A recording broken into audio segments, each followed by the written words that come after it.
Olá pessoal, tudo bem? Vamos iniciar mais uma aula e vamos hoje para as correções das atividades que foram propostas na aula anterior. Começaremos logo depois da vinheta.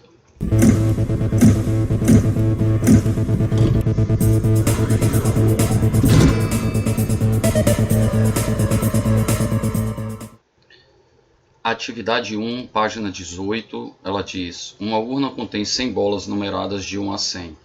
Uma bola dessa urna é sorteada aleatoriamente. Qual a probabilidade de ser sorteada uma bola com número par? Então, existem 50 e o total 100. Então, 50 sobre 100 dá 1 sobre 2. Ou você pode ainda, além de usar a forma fracionária, lembrando que tem que estar na forma irredutível, pode ser número decimal ou porcentagem. Então, 1 sobre 2, ou 0,5, ou 50%. Letra B, qual é a probabilidade de que o número da bola sorteada seja múltiplo de 5? Aqui você pode fazer 100, que é o total de bolas, dividido por 5, 20. Então será 20, o número de elementos do evento, sobre 100, que é o número de elementos do espaço amostral, simplifica um 0 como 0, 2 sobre 10, simplificando dá 1 sobre 5, ou ainda 20%. Qual a probabilidade de que o número da bola seja múltiplo de 2 ou múltiplo de 5? Você pode encontrar os múltiplos de 2, então 100 dividido por 2 dá 50. Os múltiplos de 5, então 100 dividido por 5 dá 20. Só que aí tem os múltiplos de 2 e 5 simultaneamente. Múltiplos de 2 e de 5 simultaneamente significa que é múltiplo de 10. Então 100 dividido por 10 dá 10, ou seja, 50 com mais 20, 70, menos 10, 60. 60 sobre 10, 60 sobre 100, 60 sobre 100, que vai dar 60%, tá bom? Então aqui está a conta que eu falei, ó, 50% mais 20%, menos 10%, dando 60%. Questão 2, ainda na página 18, considere agora outra urna. Também tem 100 bolas, só que dessas 100 bolas, aí você tem 40 bolas pretas, que tem a numeração de 1 a 40, mais 35 bolas azuis, que vão com as numerações de 1 a 35, e tem 25 bolas brancas, numeradas, portanto, de 1 a 25. Retirando ao acaso uma bola da urna, qual a probabilidade de que ela seja uma bola azul ou com número ímpar?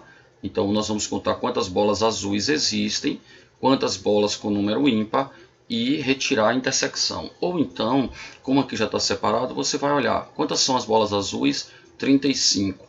E aí não contar as ímpares, nesse caso das azuis, só contar quantas ímpares tem aqui, quantas ímpares tem aqui, tá bom? E aí pode fazer essa soma já separada. Então, você ia dizer quantas ímpares tem aqui? 20. Quantas ímpares tem aqui? 13. 20 mais 13, 33.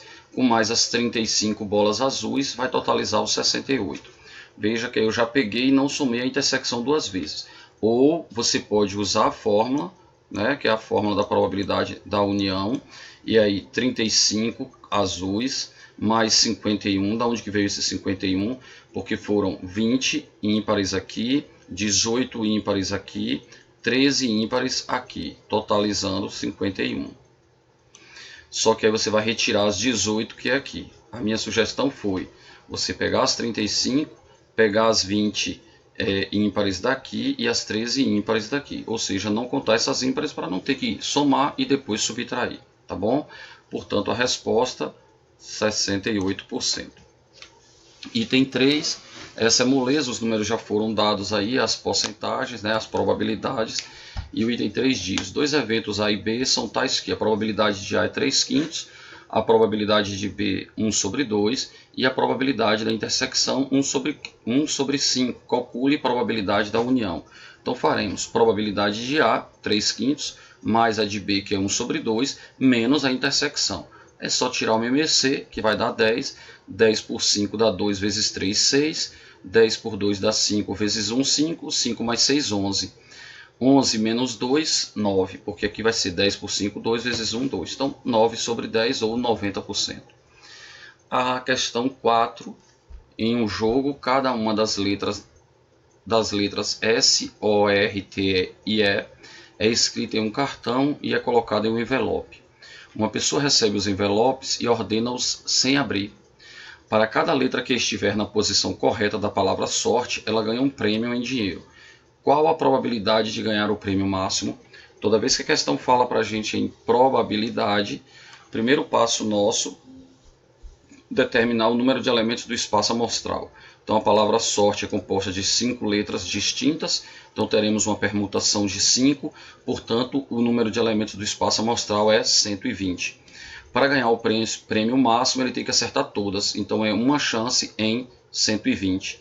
Então 1 em 120, que aqui está escrito até chamando a atenção, olha, essa probabilidade é inferior a 1%. Claro, porque aqui 1 sobre 120 vai dar menos que 1 sobre 100. Item B, qual a probabilidade de que seja formado um anagrama que comece com S ou termine com E?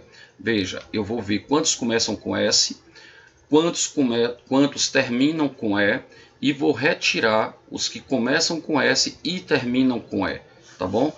Começando com S, você fixou o S no início, você sobra 4 letras para permutar, portanto 24. Fixando o E no final, fica 4 letras para permutar no início, portanto 24. 24 mais 24, 48. Mas pode ocorrer de ter iniciado com S e finalizado com E. Então eu tenho que retirar essa, porque elas já foram contadas aqui, ó. Essa já foi contada aqui e essa já foi contada aqui. Então esse daqui já foi contado 2 vezes. Então eu tenho que retirar esses 6. 24 mais 24, 48, menos 6, 42. 42 em relação ao total, que foi 120, que a gente tinha achado na letra A. 42 sobre 120, ou eu simplifico, ou eu dou a resposta em decimal, ou eu dou a resposta em porcentagem, que foi 35%. Ok? Na página 19, temos a questão 5, que fala: a figura a seguir representa um alvo quadrado com 4 círculos iguais. Cada círculo tangencia 2 lados do quadrado e 2 outros círculos. Os lados do quadrado medem, os lados do quadrado medem 40 centímetros. Uma pessoa com os olhos fechados lança dardos contra esse alvo. Se um desses dardos atingir o alvo, qual a probabilidade de ele ter tocado fora dos círculos? E manda usar a aproximação. Veja, lançou o dado e está perguntando qual é a chance de ele atingir isso aqui, algum lugar aqui fora. Então o que é que nós vamos fazer?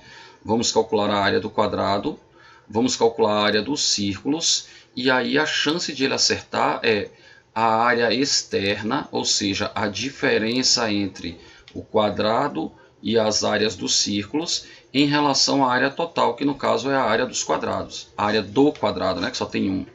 Então a área do quadrado, 40 ao quadrado, que vai dar 1.600, aqui está.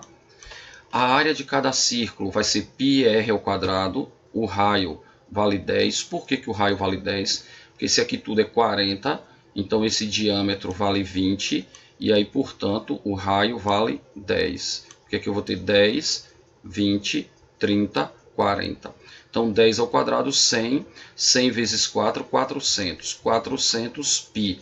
Ou você poderia fazer assim, ó, 100 vezes π, mas π não é 3,14, então 100 vezes 3,14 só vai deslocar a vírgula 2 casas para a direita, então 314 vezes 4 vai dar 1.256. A área dos quadrados, a área do quadrado é 1.600 e a área dos círculos, agora sim no plural, a área dos círculos 1.256 e a diferença 344. Então veja, a área externa aos círculos e interna ao quadrado corresponde a 344, que é a área que ele deve atingir.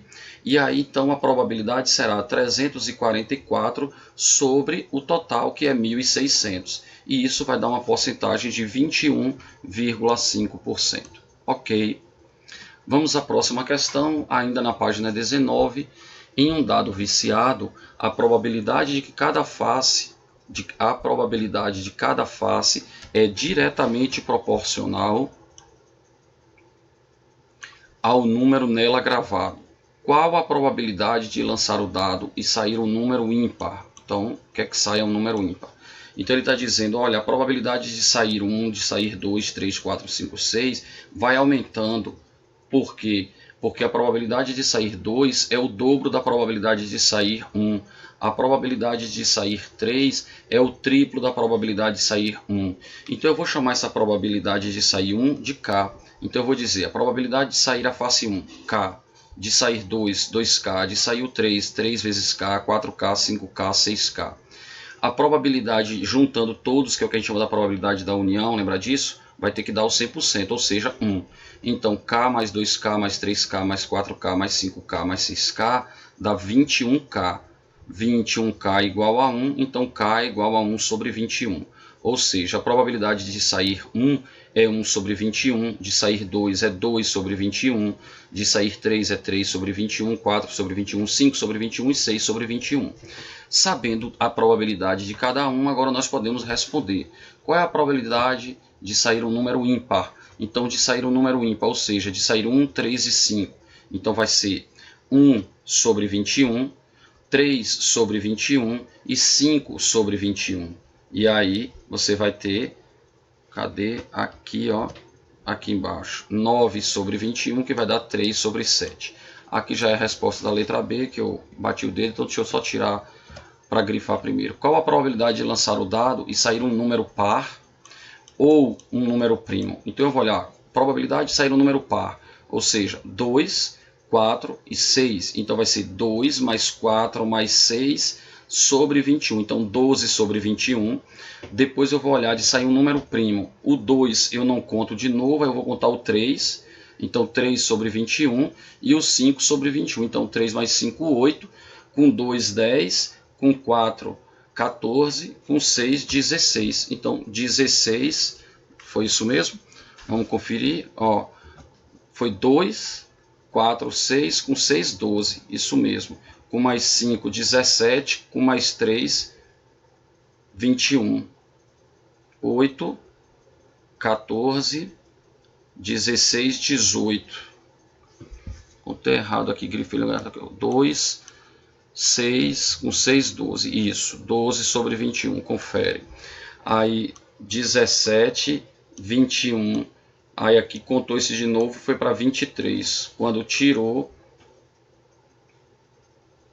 é isso mesmo aqui, ó, 22. Aí tirou a intersecção, foi 20. Pronto, então 20 sobre 21. Na verdade, você poderia até ver o seguinte: se o total é 21 e o único que não vai acontecer é o número 1, então é só tirar o 1, porque pode ser 2, 4, 6 e os outros são primos, que é o 3 e o 5. Então, o único que não vai ocorrer é a face 1, ok? Então, 20 sobre 21. Agora, questão 7 e ainda na página 19. De um total de 500 estudantes da área de exatas, 200 estudam cálculo diferencial e 180 álgebra linear. Esses dados incluem 130 estudantes que estudam ambas as disciplinas. Qual é a probabilidade de que o estudante escolhido aleatoriamente esteja estudando cálculo diferencial ou álgebra linear? Bom, questão de conjuntos. Eu já expliquei que a gente precisa começar construindo aqui o diagrama, e que na hora da construção do diagrama, o primeiro número que a gente deve anotar é a intersecção dos dois conjuntos, ó, ambas as disciplinas. Então, nesse caso, eu anoto aqui 130. Aí, quando eu olho, olha, 150, 180 estudam 180 estudam álgebra linear. Então, álgebra 180 menos 130, eu anoto os 50 aqui. Aí 200, cálculo diferencial. Então, 200 menos 130, 70. 70 com mais 130, 200, 250. Se o total é 500, significa que aqui fora deve ficar 250, tá bom? Aí quando ele pergunta qual é a probabilidade de que ele esteja estudando cálculo diferencial ou álgebra, eu conto tudo isso aqui dentro, ó, todo mundo que está aqui dentro. E quanto é essa soma aqui dentro? 250. E como ele pediu probabilidade, então vai ser 250 dividido pelo total, vai dar 50% ou 0,50, alternativa letra B. Na página 19 ainda, a questão agora é a 8. A tabela indica as apostas feitas por 5 amigos em relação ao resultado decorrente ao lançamento de um dado cuja planificação está indicada na figura. Se trocarmos o conectivo OU, deixa eu grifar isso, se trocarmos o conectivo OU pelo conectivo I, na aposta de cada um, o jogador que terá maior redução, é isso que quer saber, nas suas chances de acertar o resultado em decorrência dessa troca será. Bom, aí a gente pode fazer uma tabela para ficar organizado, por exemplo. De qualquer forma, você vai ter que anotar qual é a probabilidade de Ana antes, ou seja, com ou, e depois com o i. Depois você vai fazer isso para Bruna, para Carlos, para Diego e para Érica. Então, temos aqui Ana, quando tinha ou seja, qual era a de Ana? Olha só, face branca, então 1, 2, 3, 4, ou, tá bom? Ou número par, então 1, 2, 3, 4, que era branca, ou par, junto com essa dá 5, então fica 5 sobre 6. Quando eu troquei isso aqui, esse ou para i, aí fica face branca e número par. Então, entre as brancas, número par só tem 1, 2, então vai dar 2 sobre 6. 5 sobre 6 menos 2 sobre 6, a redução é de 3 sobre 6. Aí eu vou fazer a mesma coisa agora para a Bruna. Face branca ou número 5, então 1, 2, 3, 4. Número 5 já estava contado. Agora, face branca e número 5 só tem 1. Então, 4 sobre 6, 1, 2, 3, 4, tá vendo? E depois ficou 1 sobre 6, que só ficou essa. 4 sobre 6 menos 1 sobre 6 fica 3 sobre 6. Estão iguais. Aí eu vou para a próxima. Na próxima, Carlos ele diz face preta tem 2, ou número menor que 2, que é 1. Então só teve 2. 2 sobre 6. Quando foi número menor, face preta, e menor que 2, só teve 1. Então a redução foi de 1 sobre 6. Face preta, o número maior que 2. Face preta era 2 e número maior que 2, todos os outros aqui. Então ficamos com 5, porque tinha aqui 2. Ó, aí eu tinha aqui face preta, eu tinha 2.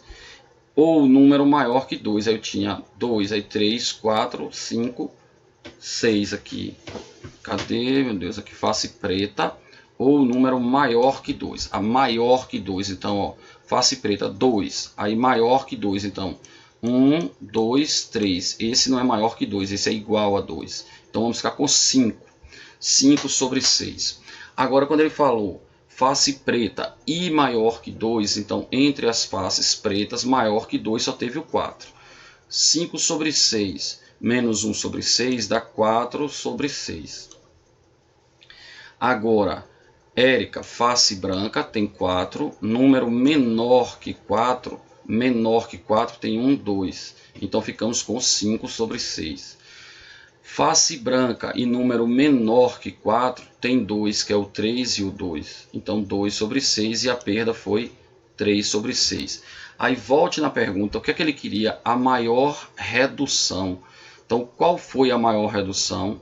Tá aqui, ó. Eu até, ao invés de botar círculo, botei um retângulo, tá vendo? Diego, que foi de 4/6, que é também conhecido como 2/3. Mas não é nem interessante simplificar aqui, porque todos já estão aqui com o mesmo denominador.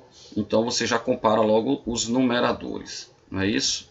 Então a maior redução, 4/6. Ou seja, quem perdeu mais? Diego, porque perdeu 4 de 6. Esses três aqui perderam 3 de 6 e Carlos foi quem perdeu menos, só perdeu 1 de 6. Questão 9. Um jovem à procura de emprego foi selecionado por duas indústrias que estavam localizadas de lados opostos em relação à sua residência. Como não havia vantagens financeiras nem trabalhistas entre as ofertas, decidiu optar pelo emprego cuja probabilidade de pegar o primeiro trem que passasse ao chegar à estação fosse maior. Então, deixa eu grifar isso. Ele decidiu optar pelo emprego cuja probabilidade de pegar o primeiro trem fosse maior, fosse para a direita ou para a esquerda. Na estação ferroviária foi informado de que os trens para a direita passavam, então para a direita passavam 00:10, 00:40, daí em diante. Os para a esquerda passavam 00:00, 00:30 e daí em diante. Que emprego o jovem escolheu? O da indústria localizada à direita ou o da esquerda? Justifique matematicamente. Veja. Deixa eu fazer uma linha aqui. Então aqui eu vou dizer que isso aqui é 0 hora. Então aqui 00:00. Aqui 00:30. Ó, deixa eu fazer aqui um 30. E aqui meia-noite e 10. Só um segundo. Pronto. Então, imagine você, vamos pegar um intervalo. Percebam que todos têm uma diferença de 30 minutos. Meia-noite e 10, meia-noite e 40, 1h10. Assim como os da esquerda, meia-noite, meia-noite e 30. Então, o intervalo entre trens é de 30 minutos. Se esse funcionário, esse trabalhador, ele chegar entre meia-noite e meia-noite e 10, ele vai pegar qual trem? O que vai para a direita. Então, nesse intervalo, ele pega o que vai para a direita. Porque se ele chegar aqui entre meia-noite e 1 e meia-noite e 10, ele pega esse trem. Quando ele chegar lá de meia-noite e 11 até meia-noite e 30, ele vai estar no intervalo do trem, ó, meia-noite e 30, o que passa para a esquerda. Tá certo? O que passa para a esquerda. Agora, considere esse intervalo de 30 minutos. Ele tem 10 minutos, que é a probabilidade de ele ir para a direita, e 20 minutos de ir para a esquerda. Ou seja, 10 de 30 dá 1/3, 20 de 30 dá 2/3. Então, a probabilidade de ele ir para a direita é 1/3 e de ele ir para a esquerda 2/3. Como ele quer o que ofereça uma probabilidade maior, então o jovem vai escolher um emprego localizado à esquerda. Ok. Próxima questão, agora na página 20. Ficou errado aqui, eu percebi agora, corrigi os outros e esse ficou errado. Mas é página 20, tá bom? Um município de 628 km² é atendido por duas emissoras de rádio, cujas antenas A e B alcançam um raio de 10 km. Para orçar um contrato publicitário, uma agência precisa avaliar a probabilidade que um morador tem de, circulando livremente pelo município, encontrar-se na área de alcance de pelo menos uma das emissoras. Quando ele fala de pelo menos uma, já está dizendo some a área de alcance das duas. Qual é então essa probabilidade? Bom, então eu vou juntar essa área com essa área. Se você pegar essa área e encaixar aqui em cima, ó, se você prolongar isso, você vai ver que essa área se encaixa perfeitamente aqui e vai formar metade de um círculo. Então nós vamos calcular a área de um círculo de raio 10, vamos tomar a metade, que vai ser o número de elementos do evento, ou seja, vai ser o numerador e o denominador 628. Então, π, que é 3,14, r ao quadrado, que é 100, dividido por 2, então dá 314 dividido por 2, que é 157, sobre 128, 1/4, também conhecido como 25%, por isso, alternativa correta, letra B. Página 20, agora sim está aqui anotado correto. Sendo A um ponto fixo de um círculo de raio R e escolhendo-se ao acaso um ponto B sobre o círculo, a probabilidade da corda AB ter comprimento maior que R está entre. Bom, quando a gente tem uma questão assim que fala sobretudo de uma figura, é interessante que a gente diminua o nível da abstração e para isso a gente pode fazer o desenho. Por exemplo, vou fazer tendo aqui um esboço, você imagina um círculo, você coloca aqui o centro, coloca um ponto, e aí você pensa assim, se eu colocar um ponto, que é o ponto que ele está colocando aqui, que seria o ponto B, digamos, mas eu vou colocar um ponto P aqui. Se eu colocar um ponto P aqui, de forma que esse ângulo aqui seja 60 graus, eu vou ter um triângulo retângulo aqui. Primeiro considerando aqui a esquerda, tá bom?